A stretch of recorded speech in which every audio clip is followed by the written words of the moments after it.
सृष्टि बचपन से ही दिखने में सुंदर नहीं थी, लेकिन अमीर बाप की बेटी सृष्टि पर उसकी माँ जान छिड़कती। मेरी बेटी कितनी प्यारी है, भगवान सबको सृष्टि जैसी बेटी दे। सृष्टि धीरे धीरे बड़ी होती है। एक दिन सृष्टि की सहेली कहती है, तू दिखने में कितनी अजीब सी है, लेकिन मैं जानती हूँ हम सब में सबसे अच्छी शादी तो तेरी ही होगी। तेरे पापा अमीर जो हैं। और बता नहीं सकते यार, दहेज तो हर कोई देता है, ये क्या ज्यादा ले जाएगी अपने पति के लिए? अरे बड़े शहर में कोठी है इसके पापा की। अरे पापा की है ना, कौन सी इसकी है? इसकी होती तब तो कोई भी लड़का इससे शादी कर लेता। अरे पापा की मतलब पापा की है तो मेरी ही है ना? किसने कहा? अब तेरी तो तब होगी ना जब तेरा भाई ना हो। वैसे भी शादी के बाद सारी प्रॉपर्टी भाई के नाम होती है। सृष्टि समझ जाती है कि उसे किसी भी हालत में माँ बाप की सारी प्रॉपर्टी को अपने नाम करना है, लेकिन कैसे? एक दिन सृष्टि का भाई शीनू कहता है, बहन क्या कर रही है? तुझसे एक बात करनी है। अरे हाँ हाँ करना, मैं तो तेरी बहन हूँ। बहन मेरी लाइफ में ना एक लड़की है, बहुत अच्छी है। मैं सोच रहा हूँ माँ और पापा से बात करूँ शादी के लिए। सृष्टि को समझ में आ जाता है कि भाई की शादी होते ही भाभी उसे एक दिन भी घर में बर्दाश्त नहीं करेगी। क्या बात है भाई, बताना कौन है वो? यार वो बहुत अच्छी लड़की है, पढ़ी लिखी है, मेरे साथ जॉब भी करती है। बस एक प्रॉब्लम है। प्रॉब्लम? क्या प्रॉब्लम है भाई? यार वो शादीशुदा है, लेकिन उसके पति ने उसे सिर्फ इसलिए छोड़ दिया क्योंकि उसके माँ बाप दहेज नहीं दे पाए। सृष्टि ये सुनकर न जाने क्यों खुश हो जाती है। अरे भाई तो क्या हुआ, लड़की तुझे तो पसंद है ना? शीनू को लगता है कि बहन उसे समझ रही है। वो इस बात से अनजान होता है कि उसकी बहन की मंशा पूरा घर हड़पने की है। सृष्टि अपनी माँ से कहती है, मम्मी मुझे तो बहुत चिंता है। पता है शीनू क्या कर रहा है? अरे क्या कर रहा है? वो तो काम पर जाता है और वापस घर आता है। नहीं ना माँ, वो यही तो नहीं कर रहा, बाकी सब कर रहा है। आपको पता है उससे प्यार है, और वो भी एक शादीशुदा लड़की से। ये क्या हो गया? मैं सोसाइटी में क्या मुंह दिखाऊंगी? अरे तेरे पापा तो यही कहेंगे कि मैंने ही उसे बिगाड़ दिया है। माँ देखो, मेरी बात मानो, पापा पर भी विश्वास करने की जरूरत नहीं है।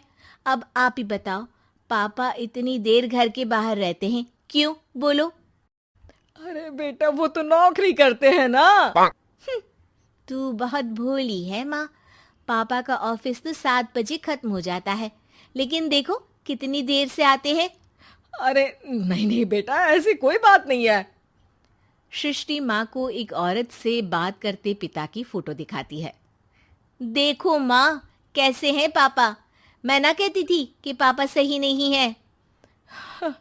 मैं तेरे पापा से बात करूंगी, दे फोटो मुझे। ओ माँ, वो तो डिलीट हो गई। लेकिन चल, तूने तो देख लिया ना। पापा से बाद में बात कर लेना, और हाँ मेरा नाम बिल्कुल मत लेना। हाँ माँ। अब क्या था, सृष्टि के माँ और पिता के बीच झगड़ा होना शुरू हो जाता है। सृष्टि के मन में क्या चल रहा था कोई नहीं जानता था।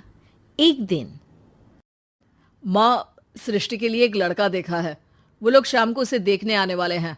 और हाँ माँ, एक खुशखबरी, मैं और पापा मिलकर एक नया बिजनेस ट्राई कर रहे हैं।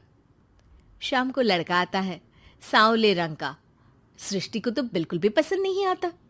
लड़की की माँ कहती है, लड़की का चेहरा तो कोई खास नहीं, लेकिन अगर मेरे बेटे को आप लोग सेटल कर दें तो मैं उसकी शादी आपकी बेटी से करवा दूं। सृष्टि को लड़का बिल्कुल पसंद नहीं था। उसे भाई पर गुस्सा आ जाता है।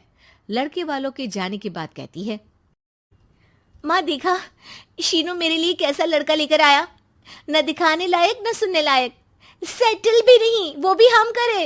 अरे माँ, मैं जानती हूँ ये मेरी शादी किसी भी घर में क्यों करवाना चाहता है। अरे कैसी बात कर रही है बहन? तूने तो देखा ना, लड़के को मैंने ही मना कर दिया तुझसे शादी के लिए।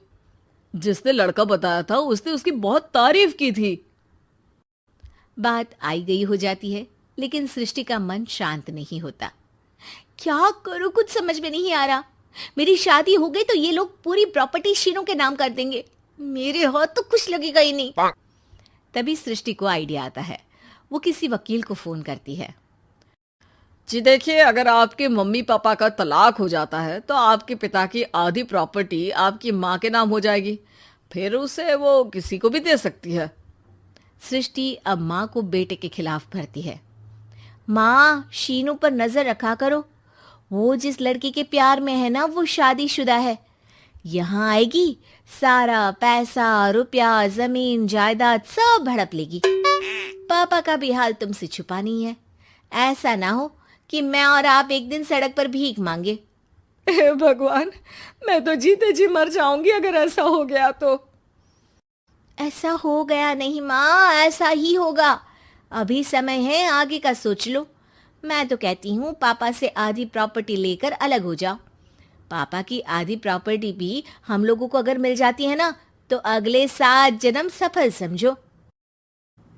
बेचारी माँ बेटी के कहने पर पति से तलाक लेकर अलग हो जाती है। सृष्टि अब पैसों से गाड़ी और अपने दूसरे महंगे शौक पूरे करने लगी। उसके दोस्त भी उसके पैसे इस्तेमाल करते। सृष्टि, कल तुम कहाँ थी? मैं सारा दिन घर पर अकेली थी। तो मैं क्या करूं? मैंने ठेका तो नहीं लिया है ना तुम्हें संभालने का। माँ को सृष्टि से ये उम्मीद नहीं थी। वो बैठकर रोने लगती है। वहीं उसका पति यानी कि सृष्टि के पिता आ जाते हैं। मैं जानता था कि तुम्हारा यही हाल होगा, तो आपने मुझे रोका क्यों नहीं? मैं रोकता तो तुम रुकती क्या? सृष्टि के कहने पर तुमने मुझ पर अपने बेटे पर शक किया, लेकिन तुम ये भूल गई कि कैसे हम दोनों ने मिलकर जीवन में इतना सब खड़ा किया। माँ पति के गले लग जाती है। मुझे माफ कर दीजिए, मैंने आपकी कमाई का एक बड़ा हिस्सा गवा दिया। कोई बात नहीं, तुम साथ हो तो मैं ऐसी 7 प्रॉपर्टी खड़ी कर दूंगा। तभी वहां सृष्टि आ जाती है रोते हुए। माँ, मयंक ने मुझे छोड़ दिया। वो बोल रहा था जब तक मेरे पास पैसे थे तब तक ही वो मेरे साथ था। पापा, माँ, मुझे माफ कर दीजिए।